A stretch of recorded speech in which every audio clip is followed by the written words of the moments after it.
Welcome back to Ride with Gary.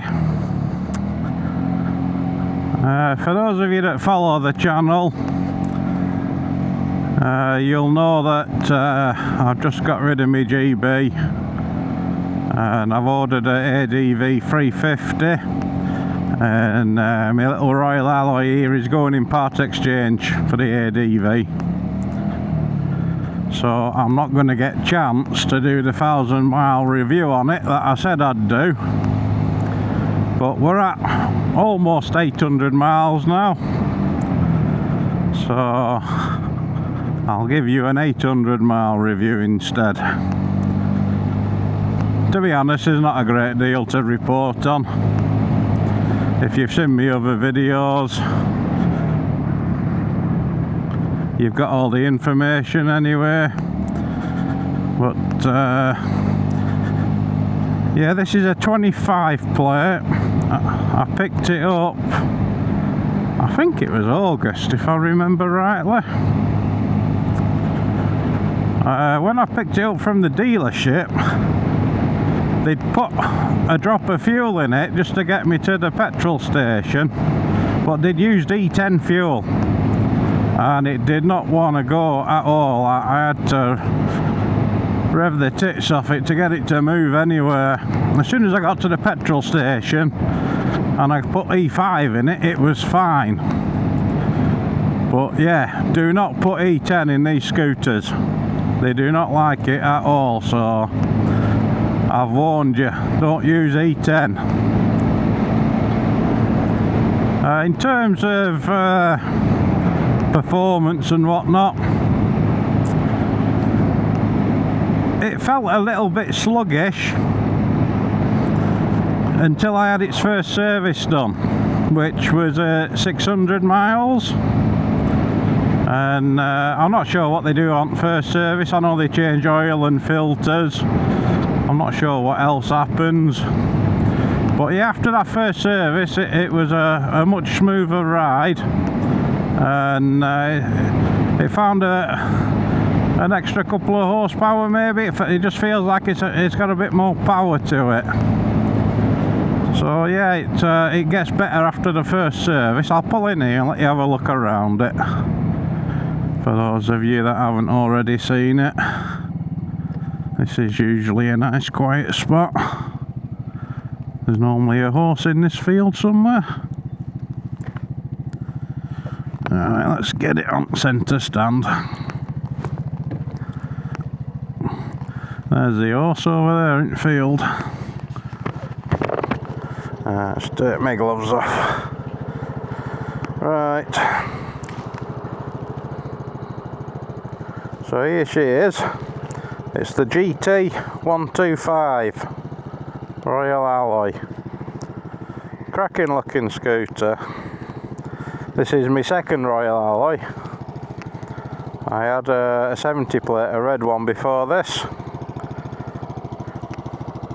I don't know why, but that one was much faster than this one.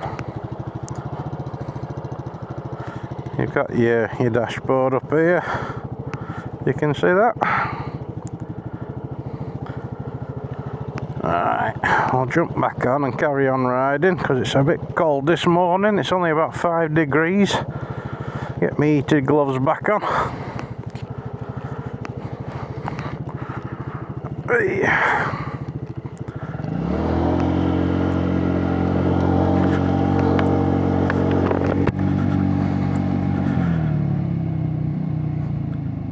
Yeah, this one, it's not as quick as the red one I had. This'll do around about 55 mile an hour. My old red one didn't have any problem hitting 70. So I'm not sure why there's such a big gap between them. But there is. But I mean, you don't know what the previous owner of the red one may have done something to the engine to upgrade it or something. I don't know, could have done. But yeah, that red one was much faster, but this one handles far better. The old red one had like a kind of blocky pattern on the tyres, like the adventure bikes have that kind of pattern, where this one's got a proper road tyre on it. I think they're Timson. But yeah, this handles way better than that one did.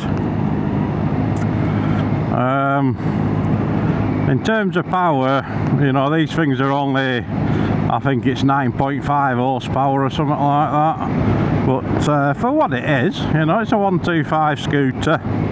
That's more than enough.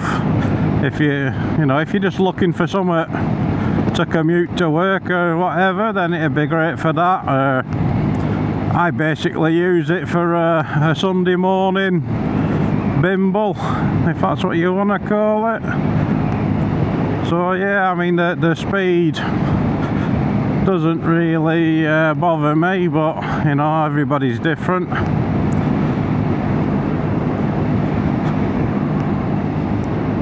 But yeah, it handles great. I think they look fantastic. You know, to me, the Royal Alloy is what a scooter should look like. You know, the Lambrettas and the Vespas, they've gone too modern for my liking. I like this classic look. I know Royal Alloy have done a modern one as well now, but they've also kept the classic one. You know, they're running them alongside each other, which is probably a good move. Where I think Lambretta and Vespa have done away with the classic look now, and they're just doing the more modern ones. So I think they might regret that in the long run.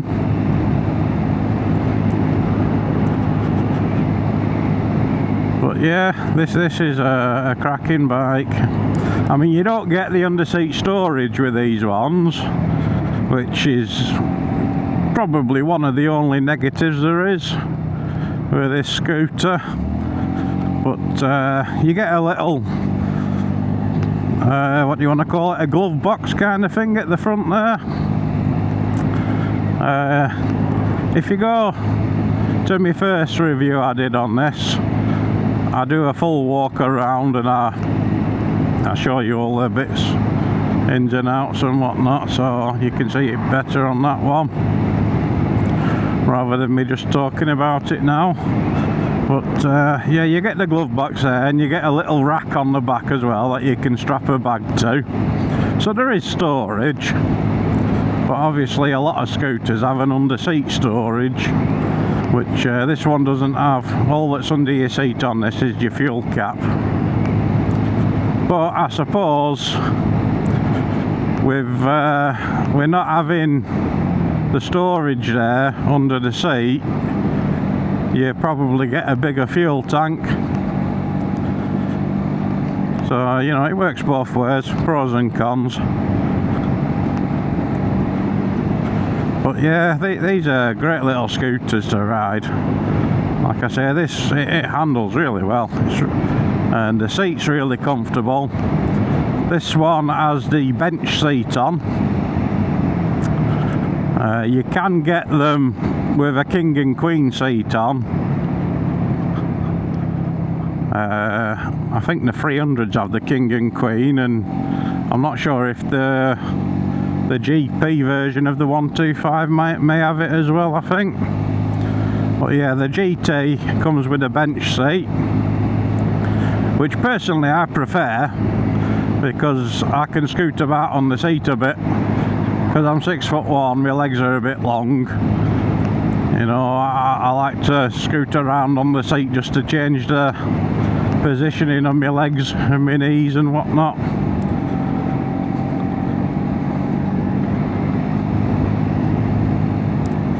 But yeah, I mean, everybody has their own preference, but they are comfortable seats. I can ride this for a good couple of hours before I'm ready to get off and have a rest, so no problem with comfort on the seats with these. One of the difference between the 125 and the 300 is the headlight. This one just comes with your normal bulb.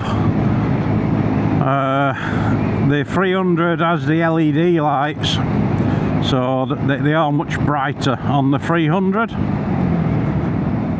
Not to say that there's anything wrong with the ones on this, I find them perfectly fine, but yeah, the 300 has LED lights, so it's a lot brighter.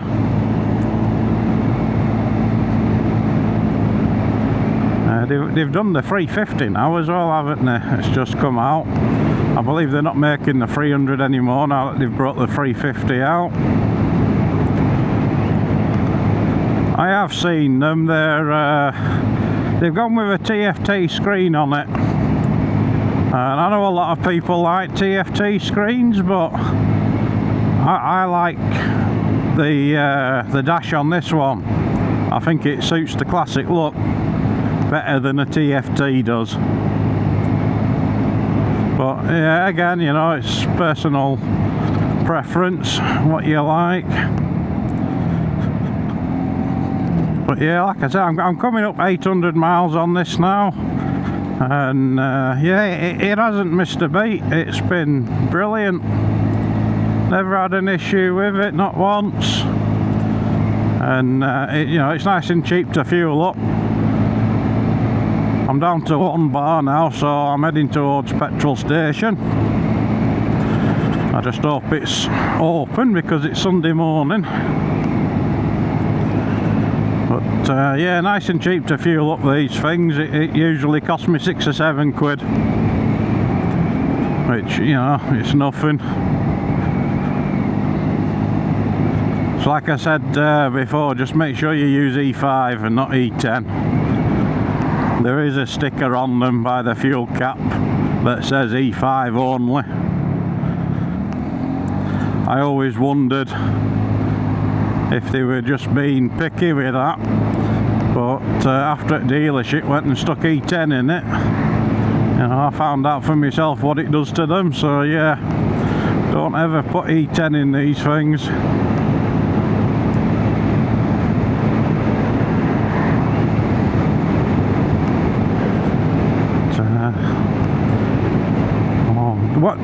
When I said there wasn't much to complain about, I've got one complaint on this scooter, and that's the mirrors. They have a longer arm on this 25 model than the older ones had, so you can actually see behind you, but where the mirror attaches to the arm, there's a little screw nut thing, and they constantly come undone and the mirrors just flop down.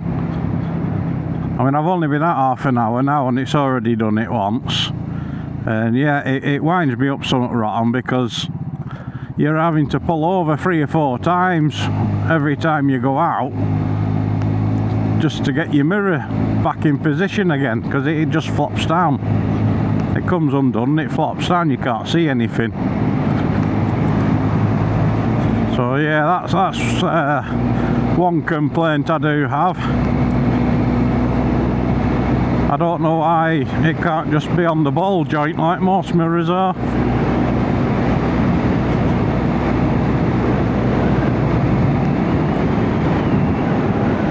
Yeah, other than that, there's not a great deal to complain about. They're cracking little scooters. If you're thinking about getting one of these, then yeah, I could highly recommend it.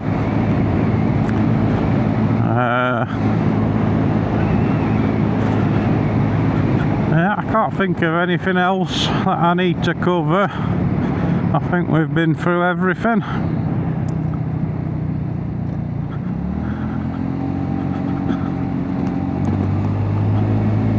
For those of you that don't know, if you've never been on one of these are automatic, there's no gears, it's just twist and go.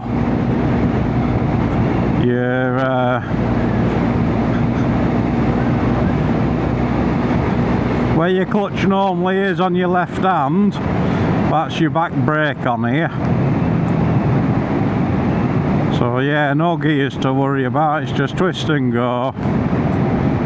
And yeah, like I said, they handle fantastic. You can really lean them into corners. They're a lot of fun to ride, they really are. So yeah, if you're looking at one of these, go get one. You won't regret it. You know, if you're on a CVT and you're after a scooter, a 125, these are far better than the you know, the modern scooters they do. Although these are a bit more to insure because they're classic styling. It makes them more of a target to thieves. So they can be a bit pricey on the insurance.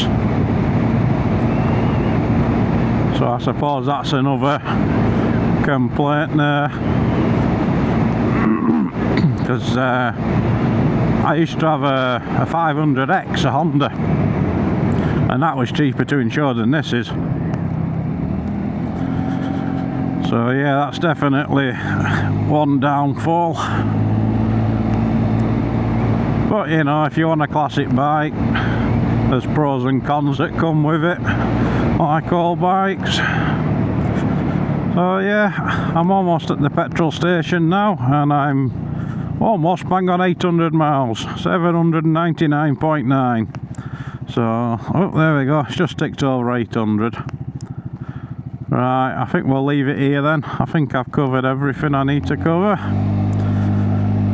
If you've not already subscribed, give us a subscribe and a like on the video, it helps out. And if you're on Facebook, I have a page on there. You'll find a link for it in the description under the video.